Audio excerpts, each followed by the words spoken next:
નમસ્કાર મિત્રો, આજે આપણે રાસાયણિક બંધન ચેપ્ટરની અંદર એક નવો સિદ્ધાંત આણ્વીય કક્ષકવાદ ભણવાનો છે. મુલિકન અને હુન્ડ નામના વૈજ્ઞાનિકોએ આ સિદ્ધાંત પ્રસ્થાપિત કર્યો હતો. એક્ઝેક્ટલી આ આણ્વીય કક્ષકવાદ મોલેક્યુલર ઓર્બિટલ થિયરી એ શું કહેવા માંગે છે? તો કે સાહેબ આગળની થિયરીની થોડી ચર્ચા કરી લઉં તો વેલેન્સ બોન્ડ થિયરી એટલે કે સંયોજકતા બંધનવાદ એ એવું કહેતી હતી કે પરમાણુ કક્ષકો સીધી એકબીજા સાથે જોડાય અને અણુ બનાવે. તો એમાં થોડાક લોચા પડતા આપણને ખબર છે પરમાણુ કક્ષકો જો સીધી સંયોજાય તો આપણે મિથેન ની અંદર કાર્બનમાં 1s2 2s1 2px1 2py1 2pz1 આ એક ઇલેક્ટ્રોન અહીંથી અહીં મોકલી દીધો હતો. હવે ચાર હાઇડ્રોજન સાથે જોડાય તો 1s1 1s1 1s1 1s1 તો ચાર સિગ્મા બંધ બને. એમાં એક બંધ ટૂંકો અને ત્રણ બંધ લાંબા. ત્રણ બંધ એકબીજાથી 90 અંશના ખૂણે અને ચોથો બંધ ગમે ત્યાં. મતલબ તો કે સાહેબ સંયોજકતા બંધનવાદ અણુના આકાર વિશેની સમજૂતી આપી શકતો નથી. એટલે એમાં થોડીક મર્યાદાઓ રહી ગઈ સાહેબ. બધા બંધની વિશેની સંપૂર્ણ માહિતી મળી નહીં. એટલે એના પછીના બે વૈજ્ઞાનિક મુલિકન અને હુન્ડે એ સિદ્ધાંતોમાં સુધારા વધારા કર્યા. એમને એવું કહ્યું ના પરમાણુ કક્ષકો સીધે નહીં સંયોજાય. આ કક્ષકો સીધે નહીં સંયોજાય. એ કક્ષકો પહેલા બધી ભેગી થશે અને પછી એમાંથી ભેગી થયા પછી જેટલી ભેગી થઈ એટલી નવી ઉત્પન્ન થશે. જેવું આપણે સંકરણમાં બોલતા હતા. સંકરણમાં શું બોલતા હતા? 1s અને 3p ભેગી થઈ નવી 4sp3 ઉત્પન્ન થતી હતી. પણ એ બધી પરમાણુ કક્ષકોનું સંમિશ્રણ હતું. હવે આપણે વાત કરવી છે આખી નવી વાર્તા તરફ જવું છે. એટલે પરમાણુ કક્ષકોનું સંમિશ્રણ. પરમાણુ કક્ષકો પહેલા ભેગી થઈ અને જેટલી ભેગી થઈ હોય એટલી નવી આણ્વીય કક્ષકો બનાવતી અને એ રજૂઆત કરી હતી આણ્વીય કક્ષકવાદમાં. તો કે સાહેબ પરમાણુ કક્ષક અને આણ્વીય કક્ષકમાં શું ડિફરન્સ? તો એના વિશેનો આપણી જે ચોપડીમાં થિયરી આખી લાંબા મુદ્દા વાઇઝ કરી છે. મેં બધા મુદ્દાઓને થોડા સ્કેટર કરીને તફાવતના સંદર્ભમાં યાદ રાખીશું. આ બંને તફાવતો ભેગા કરો તો એક સરસ મજાની મોટી થિયરી થઈ જાય. તફાવત આપણને ઝડપથી યાદ રહી જશે. પછી એને તમે વાંચશો એ થિયરી તો આ બધા મુદ્દાઓ અંદર આવી જશે. જોઈએ આપણે પરમાણુ કક્ષક અને આણ્વીય કક્ષકમાં શું ડિફરન્સ છે. અને આણ્વીય કક્ષકમાં આગળ ભણીશું એમ બંધકારક અને બંધ પ્રતિકારક આવશે એટલે BMO અને EBMO એના વિશે થોડાક પ્રકારો ભણીશું. કારણ કે આપણે આણ્વીય કક્ષક પર જવું છે તો આણ્વીય કક્ષકના પ્રકારો વિશે પણ ભણીશું. તો જોઈએ આજે પરમાણુ કક્ષક કોને કહેવાય? એટલે સાહેબ પરમાણુના કેન્દ્રની આસપાસના અવકાશમાં ઇલેક્ટ્રોન મળી આવવાની સંભાવ્યતા ઘનતા ધરાવતો વિસ્તાર. જ્યાં ઇલેક્ટ્રોન મળી આવવાની સંભાવના સૌથી વધુ હોય એવા વિસ્તારને શું કહેવાય? પરમાણુય કક્ષક. તો પરમાણુ કક્ષકની વ્યાખ્યા તો આપણને આવડતી હતી. પરમાણુના કેન્દ્રની આસપાસના અવકાશમાં ઇલેક્ટ્રોન મળી આવવાની સંભાવ્ય ઘનતા ધરાવતો વિસ્તારને શું કહીશું આપણે? પરમાણુ. તો કે સાહેબ આણ્વીય કક્ષકમાં તો કે સાહેબ આગળનો એક શબ્દ બદલી કાઢો. અણુના. પણ કે સાહેબ અણુમાં બહુ બધા પરમાણુ ભેગા થયા હોય અને પરમાણુઓ ભેગા થયા હોવાથી આપણે ત્યાં સમૂહ શબ્દ વાપરીશું. પરમાણુના કેન્દ્રની જગ્યાએ અણુના કેન્દ્રની. પણ અણુના કેન્દ્રના સમૂહની આસપાસના અવકાશમાં ઇલેક્ટ્રોન મળી આવવાની સંભાવ્યતા ઘનતા ધરાવતો વિસ્તાર એટલે શું કહેવાય? આણ્વીય કક્ષક કહેવાય. એક વ્યાખ્યા તો આપણને આવડતી હતી. એ જ વ્યાખ્યા અણુમાં લખવાની છે. પરમાણુના કેન્દ્રની આસપાસના અવકાશમાં ઇલેક્ટ્રોન મળી આવવાની સંભાવ્યતા ઘનતાને પરમાણુ કક્ષક કહેવાય. તો અણુના કેન્દ્રના સમૂહની આસપાસ ઇલેક્ટ્રોન મળી આવવાની સંભાવ્યતા ઘનતા ધરાવતા વિસ્તારને શું કહીશું આપણે? આણ્વીય કક્ષક કહીશું. જેમ પરમાણુ કક્ષકમાં ઇલેક્ટ્રોન આપણે પેલા ત્રણ નિયમોને આધારે ભરતા હતા આઉટ-બાઉ, પાઉલી અને હુન્ડ. એવી જ રીતે આણ્વીય કક્ષકમાં પણ ઇલેક્ટ્રોન આઉટ-બાઉ, પાઉલી અને હુન્ડના નિયમ પ્રમાણે ભરીશું. જેમ પરમાણુ કક્ષકમાં ઇલેક્ટ્રોન આઉટ-બાઉ, પાઉલી અને હુન્ડના નિયમ પ્રમાણે ભરીએ છીએ તેમ અણુની અંદર પણ આણ્વીય કક્ષકની અંદર ઇલેક્ટ્રોન ત્રણ નિયમોને આધારે ભરીશું. મતલબ જેમ આપણે પરમાણુ કક્ષકમાં ઇલેક્ટ્રોન ભરતા હતા તે આણ્વીય કક્ષકમાં ઇલેક્ટ્રોન ભરીશું. બીજી વસ્તુ પરમાણુ કક્ષકમાં ઇલેક્ટ્રોન એક કેન્દ્રિત હોય છે. પરમાણુ કક્ષકમાંનો ઇલેક્ટ્રોન એક કેન્દ્રિત હોય કે સાહેબ પરમાણુમાં એક જ પરમાણુ હોય, એક જ પરમાણુ એક જ કેન્દ્ર હોય, એક જ કેન્દ્ર હોય એટલે ત્યાંનો જે ઇલેક્ટ્રોન છે કેવો હોય? એક કેન્દ્રીય હોય છે. જ્યારે આણ્વીય કક્ષકમાંનો ઇલેક્ટ્રોન બે કે તેથી વધુ કેન્દ્રો સાથે સંકળાયેલો હોવાને કારણે એ બહુકેન્દ્રીય હોય છે. ઇન શોર્ટ આ એક કેન્દ્રીય, આ બહુકેન્દ્રીય. તેની વાત કરી લઈએ આપણે પહેલા મુદ્દામાં તો આપણે વ્યાખ્યાની વાત કરી હતી. બીજા મુદ્દાની અંદર ઇલેક્ટ્રોન ભરાવા માટેનો ક્રમ, ઇલેક્ટ્રોન ભરાવાની વાત કરી, આઉટ-બાઉ, પાઉલી અને હુન્ડની વાત કરી. ત્રીજા મુદ્દાની અંદર એક કેન્દ્રી અથવા બહુકેન્દ્રીની વાત કરી. એક કેન્દ્રી અથવા આ બહુકેન્દ્રીની વાત કરી. ત્રીજા મુદ્દાની અંદર ચોથા મુદ્દાની અંદર સ્થિરતા કે સાહેબ પરમાણુ કક્ષકની સ્થિરતા ઓછી છે, આણ્વિક કક્ષકની સ્થિરતા વધુ છે. જેમ સ્થિરતા વધુ હોય તો એ રીતે જ અણુ બનાવે ને. કોઈ પણ અણુ બનાવવો હોય તો કે સાહેબ ઓછી સ્થિરતા હોય તો ના બને. એટલા માટે તો પરમાણુ કક્ષકો ભેગી થઈને આણ્વિક કક્ષકો બનતી હતી. આણ્વિક કક્ષકો બનશે એટલે સ્થિરતા વધી જશે, સ્થિરતા વધી જશે એટલે ઈઝીલી અણુ બનશે. માટે અહીંયા આપણે એવું કહી શકીએ કે પરમાણુ કક્ષકની સ્થિરતા ઓછી છે, આની સ્થિરતા વધુ છે. પછી એના પ્રકારો, પરમાણુ કક્ષકના પ્રકારો ખબર છે સાહેબ આપણને કયા? S P D F. તો આ બાજુના પ્રકારોની વાત કરીએ તો એના જે પ્રકારો છે સિગ્મા, સિગ્મા સ્ટાર, પાઈ, પાઈ સ્ટાર. આવી આણ્વિક કક્ષકો બનશે. સિગ્મા, સિગ્મા સ્ટાર, પાઈ, પાઈ સ્ટાર. જો આ જે છે ને પરમાણુ કક્ષકો કહેવાય. આ 1s કે 2s કે જે હોય આ વચ્ચે વાળી રહી ને એ બધી આણ્વિક કક્ષકો કહેવાય. કાં તો સિગ્મા બને, કાં તો સિગ્મા બને, કાં તો સિગ્મા સ્ટાર બને.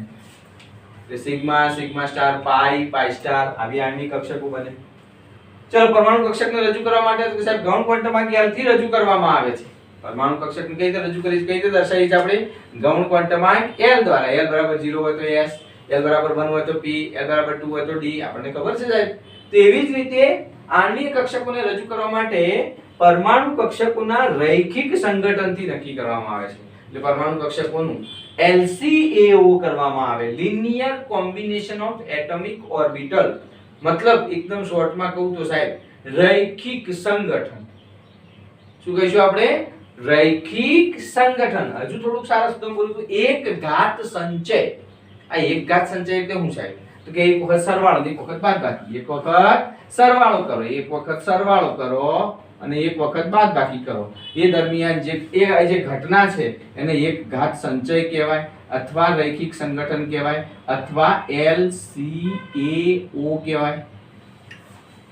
એનાથી મળશે આપણને સિગ્મા કે સિગ્મા સ્ટાર. સિગ્મા કે સિગ્મા સ્ટાર. મતલબ આણ્વિક કક્ષકો કેવી રીતે નક્કી કરાય? તો સાહેબ પરમાણુ કક્ષકોના રૈખિક સંગઠનથી નક્કી થાય છે. બીજી વસ્તુ, આમાં જેટલી બી પરમાણુ કક્ષકો હશે બધી બંધકારક કક્ષકો જ કહેવાય. જ્યારે આની અંદર સાહેબ આણ્વિક કક્ષકોની અંદર બંધકારક આણ્વિક કક્ષક બી હશે અને બંધ પ્રતિકારક આણ્વિક કક્ષક બી હશે. મતલબ કે સાહેબ પરમાણુ કક્ષકો જ્યારે ભેગી થાય ત્યારે જેટલી ભેગી થાય એટલી નવી ઉત્પન્ન થાય, પણ અડધી બંધમાં ભાગ લે અને અડધી બંધમાં ભાગ ના લે. એટલે ધારો કે 2 + 2 ટોટલ 4 ભેગી થાય, 4 બની. બે પરમાણુ કક્ષકો ભેગી થઈને 4 બનાવી તો 4 ભેગી થઈને નવી 4 બનશે. એમાં 2 બંધકારક હશે અને 2 બંધ પ્રતિકારક હશે. એટલે સંયોજાતી પરમાણુ કક્ષકો ભેગી થઈ રૈખિક સંગઠન થઈને જે આણ્વિક કક્ષકો મળશે એમાં બંધકારક બી હશે અને બંધ પ્રતિકારક આણ્વિક કક્ષક બી હશે. તો આ બધી વાર્તા આપણે જોઈએ. પરમાણુ કક્ષકોની આની વાત કરી લીધી આપણે. અને કઈ રીતે દર્શાવાય છે? ગૌણ ક્વોન્ટમાંક L દ્વારા. કઈ રીતે દર્શાવાય છે એની વાત કરી લીધી. બરાબર છે? તો આ મુદ્દાઓ આધારિત સરસ મજાની ટૂંક નોંધ બની જાય. ફરી એક વાર જોઈ લઈએ. પહેલા મુદ્દામાં વ્યાખ્યા. પરમાણુના કેન્દ્રની આસપાસના અવકાશમાં ઇલેક્ટ્રોન મળી આવવાની સંભાવ્યતા ઘનતાને પરમાણુીય કક્ષક કહેવાય. અણુના કેન્દ્રના સમૂહની આસપાસના અવકાશમાં ઇલેક્ટ્રોન મળી આવવાની સંભાવ્યતા ઘનતા. આમાં ઇલેક્ટ્રોન જેમ આવભાવ પાવલીને ઊંડ પ્રમાણે ભરાય છે એ જ રીતે આમાં પણ ઇલેક્ટ્રોન આવભાવ પાવલી ઊંડ પ્રમાણે ભરાશે. પરમાણુ કક્ષકોનો ઇલેક્ટ્રોન એક કેન્દ્રીય છે જ્યારે આણ્વિક કક્ષકોનો ઇલેક્ટ્રોન બહુ કેન્દ્રીય છે. પરમાણુ કક્ષકની સ્થિરતા ઓછી, આણ્વિક કક્ષકની સ્થિરતા વધુ હોય છે. આનો પ્રકાર SPDF. તો આના પ્રકાર સિગ્મા, સિગ્મા સ્ટાર, પાઈ, પાઈ સ્ટાર. આને ગૌણ ક્વોન્ટમમાં કેવી વડે રજૂ કરીએ તો આને પરમાણુ કક્ષકોના રૈખિક સંગઠનથી રજૂ કરવામાં આવે છે. આમાં માત્ર બંધકારક હોય, માત્ર BMO હોય. જ્યારે આની અંદર BMO પણ હોય અને ABMO પણ હોય. બંધકારક આણ્વિક કક્ષક પણ હોય અને બંધ પ્રતિકારક આણ્વિક કક્ષક પણ જોવા મળે. સમજીએ હવે આ બંધકારક કક્ષક શું અને બંધ પ્રતિકારક આણ્વિક કક્ષક શું એ વિશે સમજાવો સાહેબ. તો જુઓ, ધારો કે 2 હાઇડ્રોજન પરમાણુ ભેગા થઈ અને H2 બનાવે તો આને મારે કેવું હોય તો શું કહેવાય? તો કે સાહેબ સંયોજાતા પરમાણુ. શું કહેવાય? સંયોજાતા પરમાણુ. એકબીજા જોડે સંયોજાતા પરમાણુ. અને 1 કહું અને 2 કહું. આ પહેલું હાઇડ્રોજન ના બીજું હાઇડ્રોજન. આ સંયોજાતા 2 પરમાણુ. વાસ્તવમાં 2 પરમાણુઓ સંયોજાય? ના સાહેબ, પરમાણુ સંયોજાતા છે. આગળની થિયરી વેલેન્સ બોન્ડ થિયરી તો આપણે એવું કહેતા હતા પરમાણુ કક્ષકો સંયોજાય. તો સંયોજાતા પરમાણુની આ પરમાણુ ના સંયોજાય સાહેબ, પરમાણુ કક્ષકો સંયોજાય. હું તો એમ કહું છું આ સિદ્ધાંત તો એવું કહે છે કે પરમાણુ કક્ષકે નહીં સાહેબ, એમના સ્વીકાર્ય તરંગ વિધેય. આને ψ1s કહીશું, આને ψ1s કહીશું. તો સંયોજાતા પરમાણુ ની પરમાણુીય કક્ષકો ના સ્વીકાર્ય તરંગ વિધેયો નો એક વખત સરવાળો અને બીજી વખત બાદબાકી, આને કહેવાય એક ઘાત સંચય. એક ઘાત સંચય અથવા રૈખિક સંગઠન અથવા LCAO, linear combination of atomic orbital. આનાથી જો જે નવી મળશે, ધારો કે આનાથી આ સરવાળાથી મળશે આપણને એ ψMO મળશે, બાદબાકીથી જે મળશે એ ψ*MO મળશે.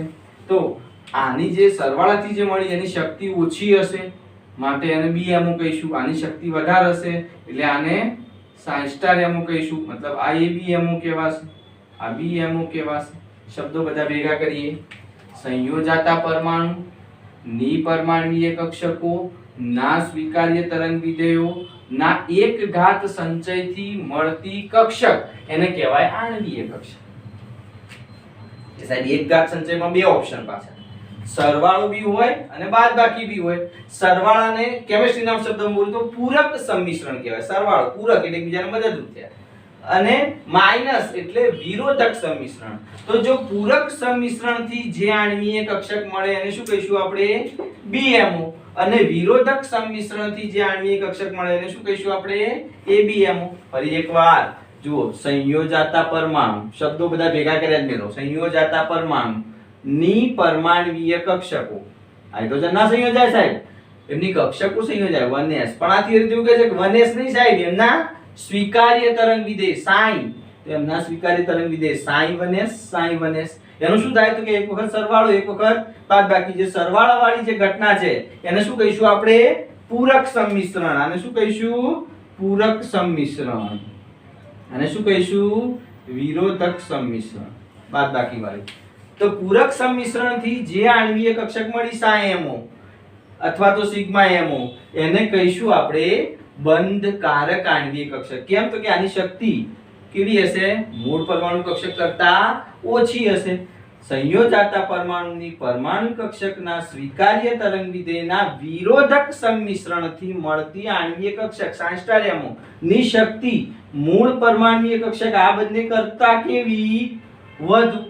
માટે એમને બંધ પ્રતિકારક આણ્વીય કક્ષક કહીશું. એ જ વસ્તુ હવે જો આકૃતિમાં દર્શાવું તો કે આ બે હાઇડ્રોજન પરમાણુ, એક હાઇડ્રોજન આ રહ્યો H, આ બીજો H, આ 1s કક્ષક છે 1s, આ જે છે 1s, પણ એનો સ્વીકાર્ય તરંગ વિધેય એને શું કહીશું આપણે? ψ1s. આ રહ્યો ψ1s. હવે એક વખત ψ1s નો શું કરીશું આપણે? ψ1s નો સરવાળો, એક વખત શું કરીશું?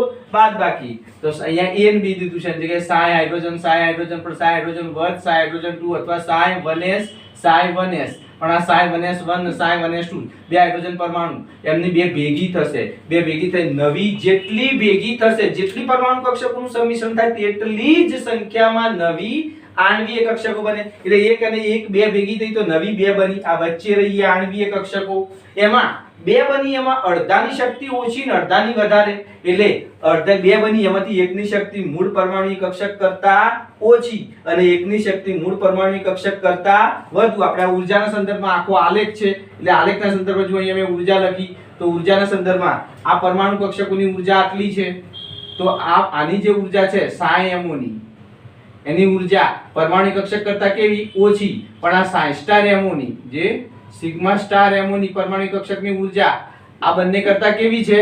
વધારે છે. તો જેની ઊર્જા ઓછી હોય એની સ્થિરતા વધારે હોય, અને સ્થિરતા વધુ હોય તો બંધ રચનામાં ભાગ લેશે, બંધ રચનામાં પ્રબળન કરશે, બંધ રચનામાં મદદરૂપ થશે. માટે એને બંધકારક આણ્વીય કક્ષક BMO કહીશું. અને જેની ઊર્જા વધારે હશે એ બંધમાં મદદરૂપ નહીં થાય, બંધનો પ્રતિકાર કરશે. માટે એને બંધ પ્રતિકારક આણ્વીય કક્ષક કહીશું, ABMO કહીશું. ક્લિયર? બધા શબ્દો ભેગા કરીએ. ચલો, BMO અને ABMO.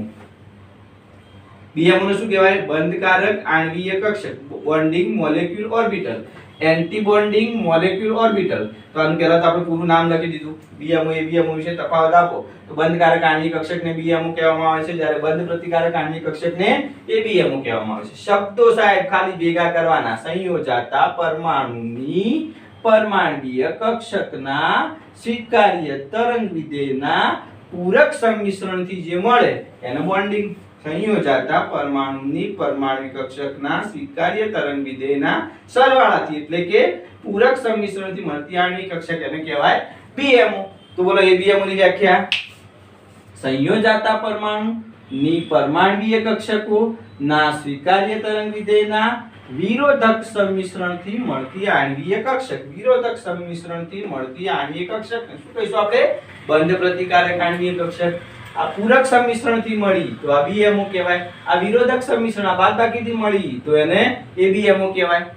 બીજો મુદ્દો, ચલો BMO ની શક્તિ મૂળ પરમાણુ કક્ષક કરતા ઓછી હોય. મૂળ પરમાણુ કક્ષકની શક્તિ આટલી, તો ચલો BMO ની શક્તિ મૂળ પરમાણુ કક્ષક કરતા કેવી? ઓછી. જ્યારે ABMO ની શક્તિ મૂળ પરમાણુ કક્ષક કરતા કેવી? વધુ. નીચે હોય તો શક્તિ ઓછી, ઉપર હોય તો શક્તિ વધુ. તો અહીંયા BMO ની શક્તિ મૂળ પરમાણુ કક્ષક કરતા ઓછી હોય છે, જ્યારે ABMO ની શક્તિ મૂળ પરમાણુ કક્ષક કરતા વધુ હોય છે. આપણે આ મુદ્દો પરફેક્ટ સમજી લઈએ તો બધું આવડી જાય આપણે. સંયોજાતા પરમાણુની પરમાણુ કક્ષકોના સ્વીકાર્ય તરંગ વિધેયથી મળતી સ્વીકાર્ય વિધેય તરંગ વિધેયના પૂરક સંમિશ્રણથી મળતી આણ્વિક કક્ષક કે જેની શક્તિ મૂળ પરમાણુ કક્ષક કરતા ઓછી હોય તો એને BMO કહેવામાં આવે છે.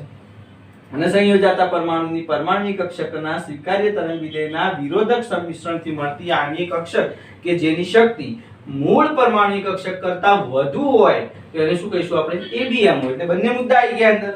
બંને મુદ્દા આવી ગયા. આની સ્થિરતા કેવી? જેની શક્તિ ઓછી હોય એની સ્થિરતા વધુ હોય એટલે બંધ રચનામાં મદદરૂપ થાય. એટલે તો બોન્ડિંગ મોલેક્યુલ કીધી ને આપણે સાહેબ. અહીંયા સ્થિરતા કેવી હોય? ઓછી, કારણ કે એની ઊર્જા કેવી છે? વધુ. માટે બંધ રચનાનું શું કરશે? પ્રતિકાર કરશે. ચલો આના સ્વીકાર્ય તરંગ વિધેયને આપણે શું કહીશું? ψMO. આના સ્વીકાર્ય તરંગ વિધેયને આને શું કહીશું આપણે? ψMO કહીશું, અથવા સિગ્મા MO પણ કહી શકો, અથવા તેને ψMO પણ કહી શકાય. આને સિગ્મા સ્ટાર MO પણ કહી શકાય, અથવા ψ સ્ટાર MO પણ કહી શકાય. આના સ્વીકાર્ય તરંગ વિધેયને શું કહીશું આપણે? ψ સ્ટાર MO કહીશું. તેમાં બે કેન્દ્રો સાહેબ બંધ રચનામાં ભાગ લેતા હોય એમાં બે કેન્દ્રો વચ્ચે ઇલેક્ટ્રોન મળવાની સંભાવના કેવી હોય? સૌથી વધુ હોય. જ્યારે બંધમાં ભાગ ના લેતા હોય તો બે કેન્દ્રો વચ્ચે ઇલેક્ટ્રોન મળી આવવાની સંભાવના કેવી હોય? ઓછી હોય. તો અહીંયા બે કેન્દ્રો વચ્ચે ઇલેક્ટ્રોન મળી આવવાની સંભાવના વધુ, કારણ કે BMO છે.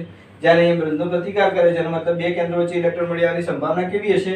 ઓછી હશે. બીજી વસ્તુ, આમાં નોડલ સમતલ ના જોવા મળે, કારણ કે નોડલ સમતલ તો જ જોવા મળે કે સાહેબ ઇલેક્ટ્રોન ના મળતા હોય, બે કેન્દ્રો વચ્ચે ઇલેક્ટ્રોન જોવા ના મળતા હોય તો વચ્ચે નોડલ સમતલ આવી જાય. તો અહીંયા બે કેન્દ્રો વચ્ચે ઇલેક્ટ્રોન હોય જ નહીં તો વચ્ચે નોડલ સમતલ આવે. એટલે આમાં નોડલ સમતલ જોવા ના મળે, જ્યારે આમાં નોડલ સમતલ જોવા મળે. બીજી વસ્તુ, આને સિગ્મા અથવા પાઈ દ્વારા દર્શાવીશું, કાં તો આને સિગ્મા કહીશું. ઉપરવાળી જે છે એને સ્ટાર, હંમેશા સાહેબ સ્ટાર ઉપર જ હોય. સ્ટાર ક્યાં હોય? બધા ઉપર. એટલે જે સ્ટાર વાળી કક્ષકો હશે ઉપર હશે, મતલબ બંધ પ્રતિકારકમાં બધામાં સ્ટાર લગાવીશું. એટલે ધારો કે સિગ્મા બંધ અને પાઈ બંધ હોય તો બંધ કારક હોય સિગ્મા અને પાઈ પ્રકારના હોય, તો બંધ પ્રતિકારક કયા હોય? સિગ્મા સ્ટાર અને પાઈ સ્ટાર. ધારો કે 1s અને 1s તો બે ગોળાઓ છે, s કક્ષકો હંમેશા સિગ્મા બંધ બનાવે, કારણ કે s કક્ષકો સીધી જોડાય. s કક્ષકો આ રીતે જ જોડાય અને s આ સંપૂર્ણ સંમિશ્રણ થયું. સંપૂર્ણ સંમિશ્રણ થયું એટલે સિગ્મા બંધ બને. તો કે સાહેબ કાં તો આ s કક્ષકો સિગ્મા બંધ બનાવે અથવા તો સિગ્મા સ્ટાર બનાવે. એનો મતલબ કે જો પૂરક સંમિશ્રણ થાય તો સિગ્મા બંધ બને, વિરોધક સંમિશ્રણ થાય તો સિગ્મા સ્ટાર બંધ બને. એટલે કે સિગ્મા સ્ટાર અથવા પાઈ સ્ટાર દ્વારા દર્શાવવામાં આવે છે. આ બધા મુદ્દાઓ ભેગા કરો એટલે સરસ મજાની આણ્વિક કક્ષક. એટલે કોઈ બી સાહેબ જનરલી અત્યાર સુધીમાં મેં જોયું છે કે તફાવતના સ્વરૂપમાં વધારે પૂછે છે. કાં તો પરમાણુ કક્ષક આણ્વિક કક્ષકનો તફાવત આપો, અથવા BMO અને ABMO નો તફાવત આપો, એ રીતે પૂછી નાખે. અને થિયરી પૂછાય તો આ બધું ભેગું કરી નાખવાનું. આ વસ્તુ તો અહીંયા મેં તમને વ્યાખ્યા સમજાવવા માટે લખી છે. આ તો વસ્તુ એના એ જ છે. આકૃતિ દોરીને સમજાવવાનું અને પછી આ બધું મુદ્દા વાઇઝ લખ્યા જવાનું. આનો એક મુદ્દો લખવાનો, આનો એક મુદ્દો લખવાનો, આનો એક લખવાનો, આનો એક મુદ્દા લખ્યા જવાના. બધા સરસ મજાની થિયરી બની જાય. ટૂંકમાં સાહેબ આ પરમાણુ કક્ષકો ભેગી થઈ અને આણ્વીય કક્ષક બને.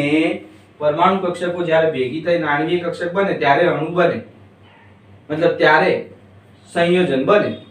તો આ સંયોજાતા પરમાણુ કક્ષકોના રૈખિક સંગઠન LCAO linear combination of atomic orbital એક ઘાત સંચય માટેની શરતો કઈ કઈ? તો કે સાહેબ જ્યારે બે પરમાણુઓને આપણે જોડવાના હોય ત્યારે સમાજ આપણું કુટુંબ શું કરે? તો કે સાહેબ યોગ્ય પાત્ર હોદે.